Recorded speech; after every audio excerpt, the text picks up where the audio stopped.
say the players come to Kansas to play in games like these, do you get a little bit more fired up? I know it's just one game. There's going to be plenty more, but do you get a little bit extra fired up for a game like this? Sure. I think anytime you play a team ranked as high as Iowa State, you get fired up. You know, we're playing the second-ranked team in the country, and if I'm not mistaken, what did Auburn beat them in Valley by 2, and Iowa State could easily won that game and be undefeated right now. So, yeah, I think we're playing as good a team as there is in America, and yeah, in the building will be obviously great. So it'll be a tough assignment, but one that you like being a part of. And you always say if you can't score, you have to stop teams from scoring and kind of muddy it up. Do you like? I think the last 3 games, last 3 second halves, you've done up 53 points. Do you like where your defense is at? I mean, do you like? Yeah, I actually think we've guarded much better. The last 2 games, we haven't. I should say that, 74 is not a bad number, but we haven't scored easily the last 2 games. So we scored a lot easier in down in Florida. But the other day, everything was tough and felt like we were laboring every possession. But in all honesty, they got a really good defensive team as well. We spent much of December talking about you guys trying to find an identity. Where do you think you guys are at in that process of establishing an identity? Well, it's still a work in progress, but obviously, I'm sure you guys can tell too. The defensive intensity has been amped up since the start of the year. So I felt like even against West Virginia, 62 is not a bad number to give up at home. You'd think you could find a way to muster more points than that, but it was, such a low possession game. 62 felt like more because we didn't do anything to create havoc, and we've done a better job the last 3 games of doing that. So I don't know that we have a true identity yet, but I think we're gaining on it. And Hunter talked about offensively being a team that maybe could become one that is good at executing the sets you run. Do you feel like this is the type of team that can be that Sure, can run a sure. slow down game like that? Sure, I think we can. I think we've shown that we can, but we haven't done it consistently. But yeah, we need to become more that, getting threats and shooters in the right spots in conjunction to where KJ or Hunt or Flory are at all times and that kind of stuff. We're not I would say with our starters for sure a prolific 3-point shooting team obviously, but we can figure out ways to get the ball in the basket and we will. The other day, as poor as it looked offensively, I actually thought we got some pretty good looks, and those looks with our personnel are shots that we're going to have to live with and want to take. So it wasn't as bad as what it actually looked live from a point production standpoint. Still wasn't good, but we actually played a little bit better than what the finals tally actually indicated. Not a huge sample size, but now there's 3 straight games. Second half, you're allowing 21%. Does that make you think back at some of your teams that had that, dog mentality defensively? No, I hadn't. Dave, I had thought back and thought that one time, but I do think that it's too small a sample size to really get too excited about. But we watched Tampa Bay. They've given up 9 points the last 5 games in the second half combined, and they actually did it again last night. But a fumble caused that to change, and there's so many guys miss open shots, guys make guarded shots. I think that the numbers aren't really real, but I do think that certainly something has clicked at halftime from our guys from an intensity standpoint that I think was lacking earlier for sure. And just talk about Iowa State offensively. I think you brought them up as one of the best teams out there. They are. 5 guys over 50%, 2 over 60% shooting. Yeah, I heard one of the pundits, that I actually respect a lot say that they thought Iowa State was the best offensive team in the country. I probably agree that they got the best 3 guards on the same team in the country. And their bigs are so much more skilled than what they've had in the past. You know, with their bigs in the past, last year King had a monster game against us and made 4 threes when we went up there. And Jones was more of a defensive rebounding presence, and this year they've got that, but they've got more skill on the offensive side and probably even better rebounders. So I think it's the best team that TJ has had. I think they're terrific offensively, but you know, the thing about them is, and what their identity has been is really guarding in the half court, and they still do that equally well.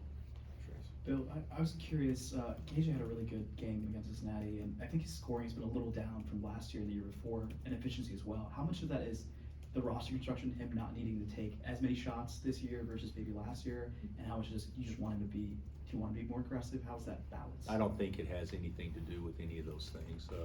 I think KJ is who he is, and whether he's, you know, he actually played great against Cincinnati. Second half, he was probably, you know, our best player.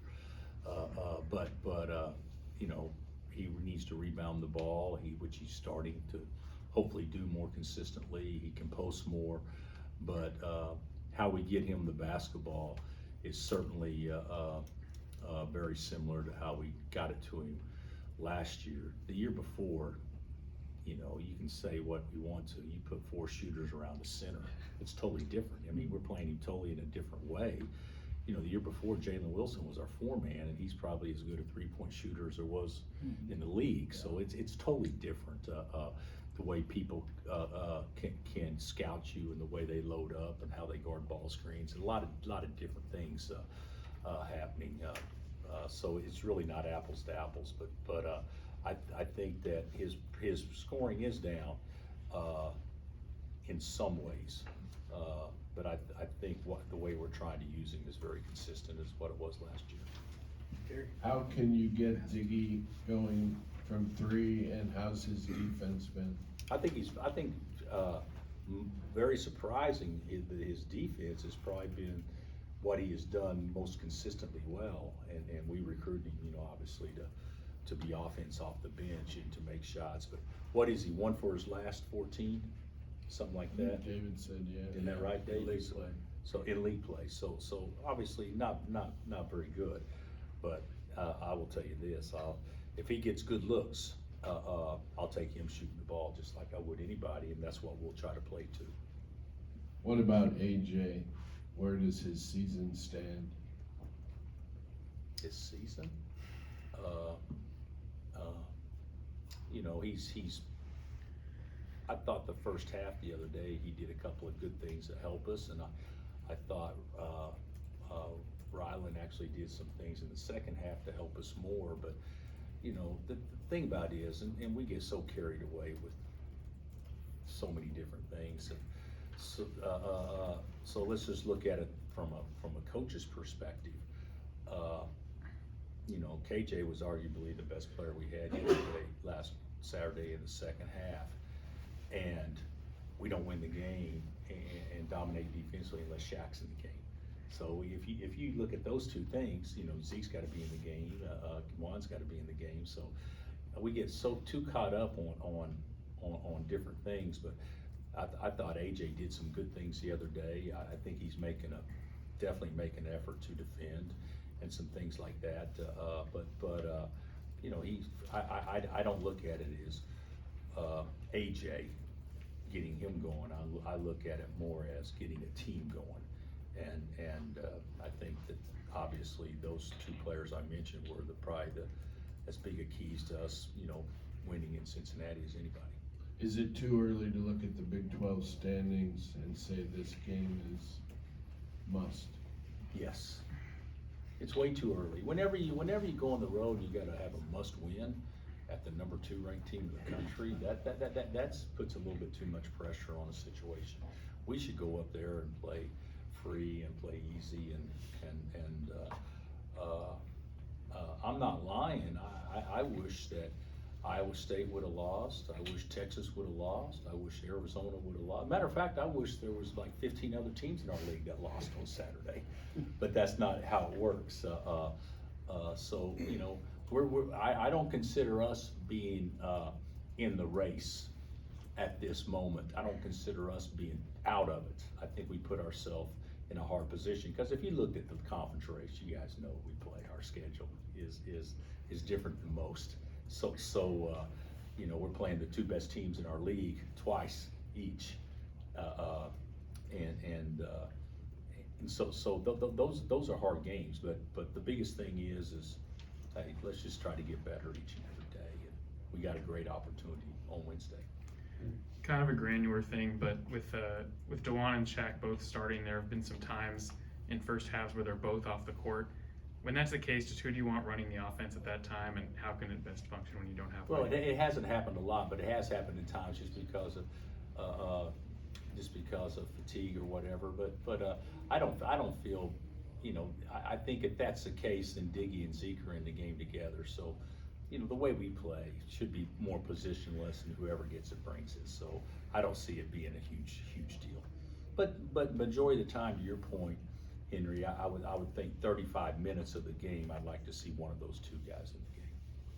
Bill, Hunter's 3 blocks in 2 of the last 3 games. Is that circumstantial, or is that a correlation between the team defense being better and him maybe getting those opportunities to do that? Well, first of all, did you guys interview Hunter before us? Yes. So I'm sure he's the one who brought that up. He said he's always been He known did. as a shot blocker. What's that? He said he's always been known as a shot blocker. Yeah. And a dunker too, I guess. So I would say it's probably a combination of him being more active, but also,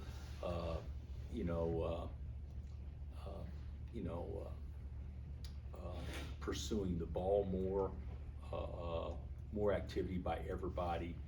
You know, a lot of times when big guys block a shot, it's not because they did anything special. It's because the smaller player walled up and kept the offensive player from being able to explode, and so therefore the guy from behind can come block it. So I think it's probably a combination of him being better, but also the team defense being better too. Where do you land with what you need from him in that role as a rim protector? I've never thought of him as he needs to do this or that from a rim protection, block and shot standpoint. I thought about him being kind of a lane protector and a guy that probably impacts shots, alters shots as much as blocking them. So I don't think he's bad at that. You know, since he's been here, what's he average? Just over 1 block a game, something like that. And we've had a lot of bigs not do that. So I don't think it's bad in that regard, but I do think it can be better. And the one that can certainly be better is KJ. And I think KJ is being much more active and going after the ball when the shot's released. You talk a lot about scouting reports and guys going over those. Can you just, I don't know if you can provide a lot, what goes into like a scouting report? Like what are you guys, strengths, tendencies, or like how does that? Strengths, tendencies, what they run. This is how we guard this action. Are we going to switch this? Are we going to stay? How are we going to guard a ball screen? How do we attack certain coverages? What if they switch? How do we attack a short roll? What about if they stay? A lot of different things, but it still boils down to how you play. I don't think the Chiefs are changing every running play based on how a team stunts or how they think they might. I think they'll probably make a few adjustments that in this situation we're anticipating them doing this, and if they do that, then we're going to try to block it this way or whatever. But I can't believe that teams get away from what they try to do and what they do best. And so a lot of times in scout is important, but much of it is tendencies as much as anything else. This guy's got a great shot fake. We're going to run at him and sit down, but we're not going to get lifted in this particular situation because this is what he does or whatnot. Or this guy wants to drive left and spin. This guy wants to drive right. If he goes right, he goes all the way. If he goes left, he's stepping back. You know, there's a lot if you get detailed enough, do we want a guy to have a left foot pivot off a ball screen? So if you want to have a left foot pivot, do you piggyback one way and go ball side another way? There's a lot of things that you can do, but I think the best thing to do is just guard your damn man. And in a large part, same offensively. This is who we are. We got to play the way we play. So. Coach, the defense has looked pretty solid the last 3 games. Shaquille Moore's gotten some quality minutes in all 3 of those games. Do you feel like he's maybe a little bit of a spark plug? I think he has been. I do. You know, it allows Juan not to guard the power guard. It allows a lot of different things. I think to your point, he's probably got as good a defense anticipation instincts as anybody we have on our team. And he can make some plays athletically with his strength that other guys don't make. So it's a great question, but I think he has sparked us. I think he has sparked us, and he hasn't done it in a way that translates to points as much, but he's certainly done it in a way that translates to energy or run outs or something that we get that we don't have to earn. Anything else? Thanks, Coach. Thanks, Coach.